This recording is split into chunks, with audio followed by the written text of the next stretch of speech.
Okay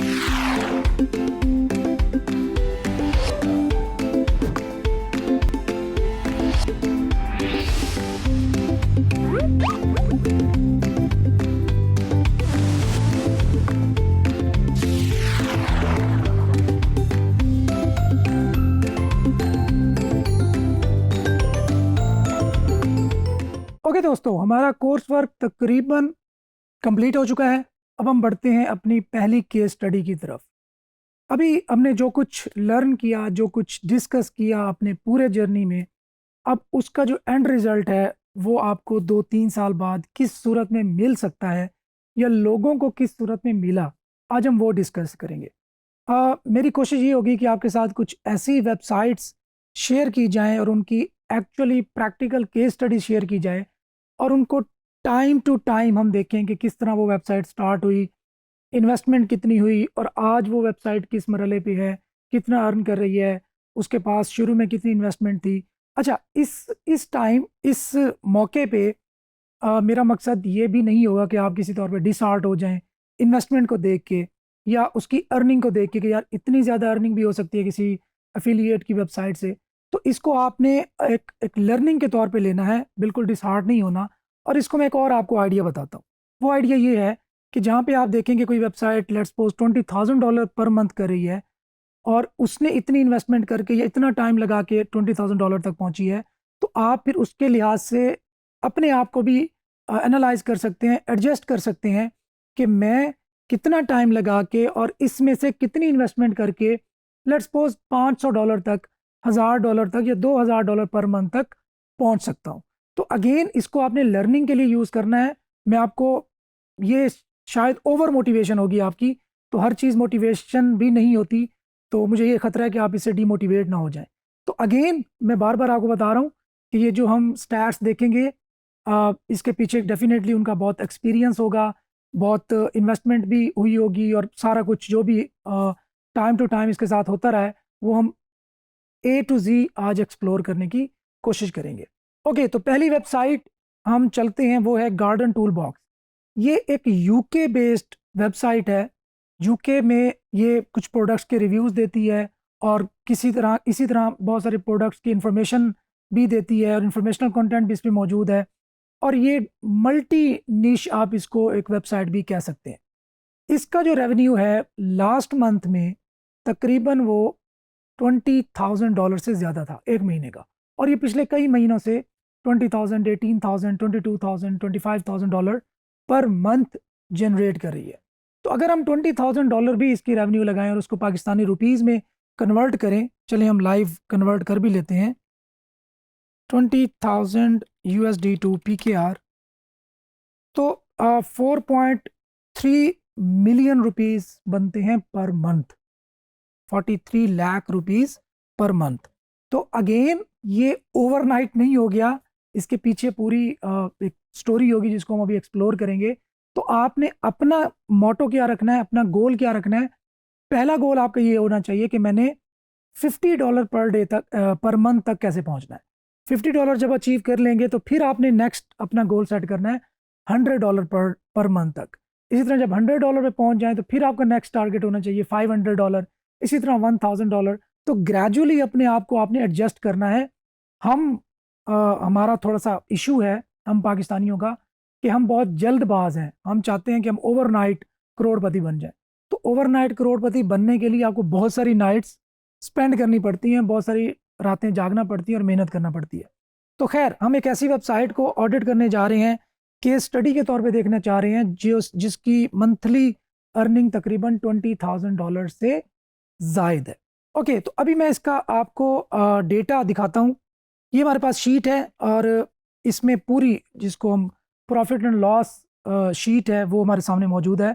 और इसमें हम देखेंगे कि ये वेबसाइट कहाँ से स्टार्ट हुई, कैसे चली, कितना एक्सपेंस हुआ, कितना रेवेन्यू जनरेट हुआ, इसकी एसईओ किस तरह हुई, एसईओ इसने स्टार्ट किस तरह ली, इसका कंटेंट में कितनी इन्वेस्टमेंट हुई, इसने अपना journey start of page SEO का जर्नी कैसे स्टार्ट किया, इसने पेड बैकलिंक्स लेने की कहाँ से कोशिश की। इसका जो पूरा मॉडल हम थोड़ा एक्सप्लोर करने की कोशिश करेंगे। ओके, तो सबसे पहली बात, ये वेबसाइट स्टार्ट हुई जनवरी 2019 में। तकरीबन इसे आप टाइम लगा सकते हैं 3 साल से ज़्यादा का अरसा हो गया है। तो जब अब 3 साल, अब ये भी देखें जहाँ पे आप ये देख रहे हैं कि $20,000 पर मंथ कमा रही है, और ये इसकी जो करंट वर्थ है वो तकरीबन 6-7 लाख डॉलर से भी ज़्यादा होगी। तो अब अगर कोई 10 करोड़ 12 करोड़ रुपए से भी ज़्यादा की वर्थ की एक एक एसेट है, तो उसके पीछे डेफिनेटली टाइम स्पेंड हुआ है। अच्छा, अब यहाँ पे मैं आगे बढ़ने से पहले आपको अगेन मुझे माइंड सेट आपका प्रिपेयर करना है, क्योंकि अगर आप माइंड सेट ही प्रिपेयर करके इस कोर्स से चले गए तो मैं समझूंगा कि मैं आपको समझाने में कामयाब रहा हूँ। माइंड सेट ये है कि देखें, आप एक जॉब करते हैं और वो जॉब है तकरीबन 50,000 रुपये पर मंथ की। आप 1 साल जॉब करते हैं और आपकी जो अर्निंग 1 साल बाद हुई तकरीबन 6 लाख रुपए हुई। अब 1 साल के बाद आपके 6 लाख रुपए आपके पास मौजूद है, और 6 लाख में डेफिनेटली आपके मंथली एक्सपेंसेस भी हैं। आपने जॉब पे जाना है, आपका फ्यूल भी लगेगा, आपको डेली नए शूटिंग बूटिंग भी करके जाना पड़ेगा, आपको वहाँ पे कुछ खाना भी पड़ेगा, आपको दोस्तों के साथ खाबे भी उड़ाने पड़ेंगे। तो बहरहाल हम स्टिल हम बड़े सेफ साइड पे रहते हुए हम कंपेयर कर लेते हैं कि आपकी जो एक एक साल में खर्चा है वो आपका तकरीबन 2 लाख हो गया। अब आपके पास बचा तकरीबन 4 लाख रुपए 1 साल में। अब आप दूसरा साल भी लगा लेते हैं और दूसरे साल में तकरीबन आपके पास हो गए 8 लाख। हम यूं कर लेते हैं कि आपको 2 लाख मजीद आपको बोनस मिल गया और हम 10 लाख पे पहुंच जाते हैं। 2 साल में आपके पास 10 लाख आया जॉब करके। अब हम ये ज्यूम करते हैं, क्योंकि मैंने सेफ साइड पे रहना है, अब हम ये ज्यूम करते हैं कि आपने एफिलिएट मार्केटिंग स्टार्ट की थी, आपने फ्रीलांसिंग स्टार्ट की थी, आपने कोई भी बिजनेस स्टार्ट किया था ऑनलाइन। 1 साल के लिए आपने लर्निंग की, आपने चीज़ें इंप्लीमेंट की, आपने ट्राई किया। 1 साल आपको कोई अर्निंग नहीं हुई। अब जो जॉब वाला बंदा है वो 4 लाख 1 साल के बाद 4 लाख रुपए कमा के आपसे आगे है, और आप तकरीबन ज़ीरो पे हैं अभी तक। अब जब दूसरा साल आया तो अब आप ज़्यादा भी ना कमाएं, सिर्फ $500 आगे पर मंथ की अर्निंग, और 500 पे पहुंचना मैं बिल्कुल कॉन्फिडेंस से कह रहा हूँ कि कोई बड़ा मसला नहीं है। $500 आपकी कम से कम $1,000 तो अर्निंग होनी चाहिए। खैर, $500 पर मंथ आप पहुंचते हैं, तो इस तरह आपकी हुई 1 लाख रुपए पर मंथ। अब 2 साल के बाद उस जो जॉब वाला था उसके भी तकरीबन 10 लाख, और आपके भी 2 साल बाद तकरीबन 10 लाख। अब दोनों बराबर हो गए। अब डिफरेंस जो क्रिएट होगा ना वो तीसरे साल होगा। अब तीसरे साल उसके पास जो जॉब वाला है, लेट्स सपोज उसने 10 लाख रुपए मजीद कमा लिए, वो पहुंचेगा 20 लाख तक 3 साल बाद। अब आपका जो तीसरा साल है, अब आपके पास एक मल्टी प्रोजेक्ट्स भी स्टार्ट हो गए। अब आपने $500 पर डे, अच्छा ये याद रखें, जो बंदा $500 पर मंथ को देख लेता है ना आते हुए, उसके लिए $5,000 पर मंथ पे पहुंचना मसला नहीं होता। 0 से $500 पर मंथ तक पहुंचना प्रॉब्लम है, एक एक चैलेंज है। 500 से 5,000 तक पहुंचना उतना बड़ा चैलेंज नहीं है जितना $0 से $500 तक पहुंचना है। तो इस बात को अपने माइंड में रखें। अब जब नेक्स्ट ईयर आया, अब अगर आपकी वेबसाइट वही जो $500 पर मंथ बना रही थी, वो उस वक्त तकरीबन 15 से 20,000 का एसेट होगा। मतलब आप उससे यकमुश्त तकरीबन 15 से 20,000 बना सकते हैं। और $15,000 भी अगर आप लेट्स सपोज उसकी वर्थ है, तो 3 साल बाद एक तो आपने उससे पूरा साल में 10 लाख भी कमाए, 20 लाख आपके वो हो गए। अब $15,000 का अगर वो एसेट है, तो 3 साल बाद 15,000 को अगर आप मल्टीप्लाई करें, रुपीज़ में कन्वर्ट करें, तकरीबन 30 लाख रुपए बनते हैं। अब अगर मैं चाह क्या रहा हूँ कि मैं आपकी हौसला शिकनी नहीं कर रहा जो लोग जॉब कर रहे हो, मैं बिल्कुल आपको ये नहीं कहूँगा कि आप जॉब छोड़ दो, मैं कोई मोटिवेशनल स्पीकर बन के यहाँ नहीं बैठा, लेकिन मैं आपको कंपैरिजन करके ज़रूर बताऊंगा कि ऑनलाइन डॉलर्स में कमाना कितना बेनिफिशियल हो सकता है एज कंपेयर टू PKR में ये जॉब करके कमाना और पाकिस्तान में रहते हुए कमाना। अब 3 साल के बाद आपने तकरीबन ऑनलाइन अर्निंग करते हुए 20 और 30 लाख हमने ऐड किया, 50 लाख तक पहुंच चुके हैं, जबकि जॉब वाला 20 या 25 या 30 जो भी आप कहें वहां तक 20 लाख तक पहुंचा है। अब चौथा पांचवा और इसको आप मल्टीप्लाई करें, फिर अब 10 साल का आप जर्नी देखें, तो 10 साल के बाद वो बंदा शायद 1 करोड़ तक भी ना पहुंचा हो, और आप हो सकता है 10 करोड़ तक पहुंच चुके हो। ऑनलाइन जो फील्ड है उसमें इतना ज्यादा पोटेंशियल मौजूद है। रिपीट कर देता हूं कि मैं आपको डिसहार्ट नहीं कर रहा, या मैं आपको ये नहीं कह रहा कि अभी जाएं और जॉब से इस्तीफा दे दें। बिल्कुल आपने ऐसा नहीं करना। जब तक आप ऑनलाइन फील्ड के अंदर कदम नहीं जमा लेते, आपकी ग्रिप स्ट्रांग नहीं हो जाती, तब तक आपने जो दूसरे आपके अर्निंग सोर्सेज हैं उनको डिसकंटिन्यू नहीं करना। ऐसा नहीं करना कि आप जॉब छोड़ के इस पे बैठ जाएं। उससे क्या होता है, अब ये भी आपको बता दूं कि आपने तनवीर नाडला की बातों से बड़ा मोटिवेट होके आपने कहा जी बात तो ठीक कर रहे हैं सर, अब हम क्या करते हैं, अब हम जॉब छोड़ देते हैं, इसी काम पे लग जाते हैं। देखिए, आपके पास जितनी रकम आ रही होती है तो आपकी रूटीन उस लिहाज से सेट हो चुकी होती है। लेट्स सपोज अगर मेरी मेरी इनकम 1 लाख रुपए पर मंथ है, तो मेरे खर्चे भी 1 लाख रुपए पर मंथ के हिसाब से हैं। अगर वो 1 लाख रुपए पर मंथ डिस्कनेक्ट हो जाए, डिसकंटिन्यू हो जाए, तो मुझ पे प्रेशर बढ़ता जाएगा। अब मैं 2 महीने गुजारा कर लूंगा, 3 महीने गुजारा कर लूंगा, चौथे महीने मेरी बस हो जाएगी। मेरी जो मोटिवेशन थी 3 महीने पहले जब मैंने जॉब से रिजाइन किया था और ऑनलाइन फील्ड में आ गया था, तो वो धड़ाम से गिर जाएगी। तो अगेन इसमें बड़ा आपने केयरफुल रहना है। मुझे आप लोगों की बेटरमेंट बहुत ज़्यादा अजीज है, आपने बहुत ज़्यादा ख्याल रखना है और बड़े केयरफुल होकर अपनी लाइफ को प्लान करना है। इसमें अगेन मैं आपको बता दूं, ऑनलाइन अगर आप जॉब कर रहे हैं या आपका ऑनलाइन ऑलरेडी कोई सोर्स ऑफ इनकम है, तो आपने प्लान करना है, उसको रहने देना है, वो आता रहे। और इधर भी आपने पाँव जमाने स्टार्ट कर दिए देने हैं। कम अज़ कम अगर आप ऑफलाइन जॉब में या लोकल जॉब में पाकिस्तान में रहते हुए 50,000 बना रहे हैं, ऑनलाइन अगर आप $200 तक पहुंच जाएं तो फिर आप ये जॉब छोड़ सकते हैं। ये मैं आपको सेफ साइड पे रहने के लिए कहूँगा। तो जब तक आप $200 पर मंथ तक ना पहुंचे, आपने जॉब को क्विट नहीं करना, ताकि आप पे बहुत ज़्यादा प्रेशर ना आए। जब इंसान पे प्रेशर आता है, इंसान पैनिक करता है। जब इंसान पैनिक करता है तो उसका जो जो एक्चुअल उसकी परफॉर्मेंस है वो डिक्रीज होती है। वो एक्चुअली वो परफॉर्म नहीं कर पाता। उसके एक्चुअल वो जिस जिस चीज़ का वो अहल होता है परफॉर्म करने का, वो नहीं कर पाता। तो ये आपको समझाना बहुत ज़रूरी था। आपने अपनी लाइफ को प्रॉपर प्लान करना है, आगे लेके चलना है, और 5 साल 10 साल के लिए दूर देखना है कि मैं 5 साल बाद किस जगह पे मौजूद होगा। आप में से जो लोग यंगस्टर्स हैं उनको तो मैं बिल्कुल कहूँगा कि आंखें बंद करके ऑनलाइन फील्ड में एंटर हो जाओ। हाँ, आप में से कोई ओवर एज है, मतलब 35 साल से ऊपर का है, तो उसके लिए थोड़ा कॉशन है कि वो पहले अपने जो इनकम स्ट्रीम है उसको साथ साथ लेके चले, देन ऑनलाइन अर्निंग की तरफ आए। ऑनलाइन अर्निंग से जब वो इतना कमाने लग जाए कि उसको कोई खतरा ना हो कि यार मेरी डेली लाइफ डिस्टर्ब होगी, उस वक्त तक अपनी जो जॉब है या अपनी कोई दूसरी इनकम स्ट्रीम है, लोकल इनकम स्ट्रीम है, उसको डिसकंटिन्यू या डिस्कनेक्ट ना करे। इस बात का आपने खास ख्याल रखना है। ओके, तो वापस आते हैं अपनी केस स्टडी की तरफ। जनवरी 2019 में ये प्रोजेक्ट स्टार्ट होता है और उसने तकरीबन $66 पर मंथ लगाया होस्टिंग का। बहुत ज़्यादा है वैसे, शायद एग्जैजरेट कर रहा हूँ तो मे भी हो सकता है। बहरहाल हम अभी देख लेते हैं। अच्छा, अब उसने कंटेंट पे खर्चा किया $1,100 पहले मंथ में। अब आपके थोड़ी सी हवाइयाँ उड़ने लग गई होंगी, आप तो बड़े एक्साइटेड थे ना $20,000 पर मंथ को देख के। तो अब आप ये देखें कि उसने खर्चा पहले महीने से कितना किया था, $1,100, तकरीबन 2 लाख रुपए। अगर मैं जनवरी 2019 के लिहाज से देखूं तो $100 डेफिनेटली सस्ता था। तो फिर भी 1.5 लाख रुपए, 1.25 लाख रुपए पाकिस्तानी बनते होंगे उस वक्त के। और इस तरह मंथली उसकी कॉस्ट हो गई थी तकरीबन $123, और ये तकरीबन टोटल हुए $1,290। अच्छा जी, नेट प्रॉफिट उसका तकरीबन $190 बनता तो नहीं है, खैर फिर भी चलें, होगा। आगे चलते हैं। पेज व्यूज़ उसके 0 जा रहे हैं तकरीबन 4 महीने तक। हाँ, रेवेन्यू कुछ भी नहीं है, यहाँ से देखें।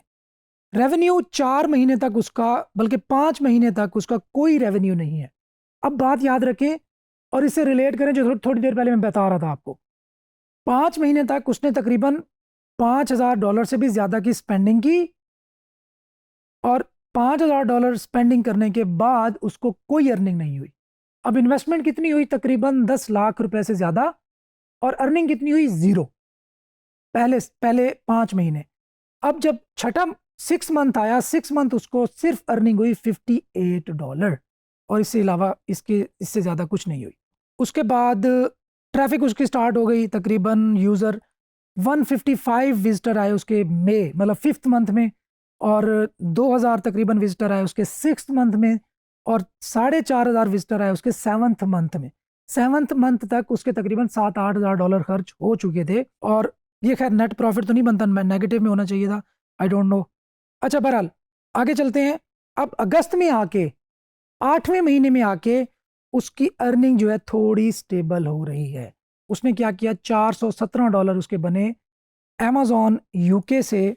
उसका स्टील खर्चा $1290 है, जो कि उसके एक्चुअल उससे ज़्यादा है। अच्छा, विजिटर कितने हुए? तकरीबन 6000। सितंबर में $372, $510, $700, $800। मार्च 2020 तकरीबन 1 साल और 3 महीने के बाद वो ब्रेक इवन पे आया है। अब आपकी लर्निंग के लिए कितना कुछ है इसमें। 1 साल बाद वो ब्रेक इवन पे आया है, वो बराबर हुआ है, जितना उसका खर्चा हो रहा है उतना ही उसकी इनकम हो रही है 1 साल 3 महीने के बाद। अब देखें एसेट कैसे बनते हैं, इसमें पीछे पूरी हिस्ट्री होती है, मैं आपको बता रहा था। हम क्या देखते हैं, हम सामने वाले प्रोजेक्ट की या बंदे की करंट सिचुएशन देखते हैं, उसके पीछे उसने क्या क्या कुछ किया है वो हम नहीं देखते। अच्छा जी, अगेन वो कंटेंट थ्रू आउट $1000 से पर मंथ से ज़्यादा का जो कंटेंट है वो हर महीने लिखवा रहा है, उसका कंटेंट कम नहीं हुआ। और हम जो इन्वेस्टमेंट करते हैं ना, हम तो शायद $1000 भी नहीं करना चाहते। तो बहरहाल मैं अगेन इसको यूं आप कर लो कि ये बंदा अगर $20,000 तक पहुंचा है $1100 स्पेंड करके पर मंथ, तो हम $200 पर मंथ पे कितना स्पेंड करके पहुंच सकते हैं? शायद $15-20, $50। ठीक है, वैसे बता रहा हूँ अगर आप आउटसोर्स करते हो, वरना हमने तो आपको तमाम स्किल्स दे दी हैं, आपको कुछ भी आउटसोर्स करने की ज़रूरत नहीं है। हमने आपको कंटेंट राइटिंग भी सिखा दी, हमने आपको ऑफ पेज भी सिखा दी, हमने आपको निश रिसर्च भी सिखा दी, हमने आपको वेबसाइट बनाना भी सिखा दिया, हर चीज़ सिखा दी। आपको कुछ भी स्पेंड करने की ज़रूरत नहीं है। बट स्टिल हम अगेन कंपैरिजन करना चाह रहे हैं, तो उस कंपैरिजन में देखें कि 12 और 2 14th मंथ बाद वो ब्रेक इवन पे आया है। अच्छा, उसके बाद उसकी $2500 अर्निंग हुई। अब देखें, अब जंप लग रहा है, अब उसकी क्या हो गई अप्रैल में? $9000, देन $10,000, 10,000, फिर 5, 7, 9, 10, इस तरह चलती चलती चलती जुलाई 2022 में उसका जो रेवेन्यू है वो $22,000 है। जून 2022 में $21,000, मई 2022 में $20,000, अप्रैल 2022 में $15,000 और अगस्त में $17,000 और स्टिल अपडेट हो रहा है। अच्छा, अगर हम ओवरऑल ईयर टू ईयर देखें तो पूरे साल में 2019 में उसने क्या किया? पूरे साल में उसने $852 प्रॉफिट किया। 2020 में वो जो $8,000 का प्रॉफिट था वो $70,000 पे पहुंच गया। इसी तरह 2021 में वो प्रॉफिट $92,000 तक पहुंच गया और 2022 में वो प्रॉफिट $1,25,000 से ज़्यादा का पहुंच गया। तो अब आप देखें कि उसका जो जर्नी था, $800 उसने पूरे साल में कमाए, $800 सिर्फ ₹1.5 लाख पूरे साल में उसने कमाए, मेहनत की, इन्वेस्टमेंट की, खर्चा किया, हर चीज़ उसने किया होगा। लेकिन उसको पता था कि मैं 2 साल बाद कहाँ पे हूँगा। ये है थोड़ा सा डिफरेंस ना, कि हम चाहते हैं कि हमारी पहले महीने ही $800 से काम स्टार्ट हो, देन हम 2 साल के बाद की नहीं सोचते। तो जब आप फ्लिपेबल एसेट की तरफ जाते हैं, जब आपने एक बड़ा एसेट तैयार करना होता है, तो उसमें आपको उसी लिहाज से चीज़ों को ना प्लान करना पड़ता है। तो $1,25,000 उसने 2022 में किया। अगर हम इसको कंबाइन करते हैं तो तकरीबन, मैं अभी प्लस माइनस नहीं कर रहा, तकरीबन ये $2.5 लाख बनेगा तकरीबन, मुझे लगता है $2.5 लाख से भी शायद ज़्यादा बने। तो $2.5 लाख तकरीबन $3 लाख बन जाएगा। $3 लाख। अब इसका मतलब है कि वो 6 करोड़ रुपए बना चुका है और अभी इसकी जो वर्थ है वो तकरीबन 12 से 15 करोड़ रुपए है। तो 3 साल के अंदर तकरीबन 20 करोड़ रुपए से जायद की एक वेबसाइट है, अमेजॉन एफिलिएट की एक साइट, 20 करोड़ रुपए से जायद की, और कितने? 3 सालों के अंदर। अब मुझे बताएं, जो हम कंपैरिजन कर रहे थे शुरू में, कि अगर आप पीकेआर में कमाते हो या आप यूएसडी में कमाते हो तो डिफरेंस क्या है 3 साल के बाद। अब मैं नहीं कहता कि, चूंकि मैं नहीं कहता कि आप भी 20 करोड़ रुपए बना लेंगे 3 साल बाद, लेकिन यार 30 साल बाद तो बना लेंगे ना। 30 साल में भी अगर आप 30 करोड़ 20 करोड़ बनाएं तो मेरे ख्याल में पाकिस्तान में रहते हो बहुत बड़ी अमाउंट है। पाकिस्तान में रहते हो, अगर हम यहाँ का जीडीपी देखें, यहाँ की जो हमारी इनकम है उसको देखें, एवरेज इनकम है उसको देखें, उस लिहाज से 20 crore is a huge amount, चाहे वो 30 साल में भी कमाए। अब 3 साल उसके हो गए, अब मैंने आपको इतना मार्जिन दे दिया, आप 30 साल में 20 करोड़ कमाए तो इंशाल्लाह ताला उससे भी पहले कमाने के काबिल हो जाएंगे। लेकिन अगेन आपको प्रॉपर प्लान करना पड़ेगा अपनी लाइफ को। मैं बार बार बता रहा हूँ, ये ओवरनाइट सक्सेस, ये ओवरनाइट डॉलर्स की बरसात, इसके ख्वाब देखना, ज़रूर ख्वाब देखें, छोड़े भी नहीं, लेकिन उसके साथ साथ आपने प्लान करके चलना है, खुद को मोटिवेट रखना है और खुद को साथ साथ तसल्ली भी देते रहना है कि नहीं, मेरी जो डेस्टिनेशन है वो कुछ और है, वो दूर है। अभी मैं $500 $1000 अगर मैं अपने जेब खर्च के तौर पे कमा रहा हूँ, तो मेरी डेस्टिनेशन $1 लाख है, मेरी डेस्टिनेशन $10 लाख है, $1 मिलियन है। तो आपने उसको माइंड में रख के उस पर फोकस होकर चलना है। तो ये इस बात का आपने खास ख्याल रखना है। तो बहरहाल अभी के लिए हम यहाँ तक पहुँचते हैं। अब नेक्स्ट हम देखेंगे कि इस वेबसाइट में कंटेंट किस तरह का है, उसके ऑफ पेज की स्ट्रेटजीज क्या क्या यूज़ की हुई हैं, उस पे उसने कितना खर्चा किया हुआ है। तो स्टे ट्यून्ड।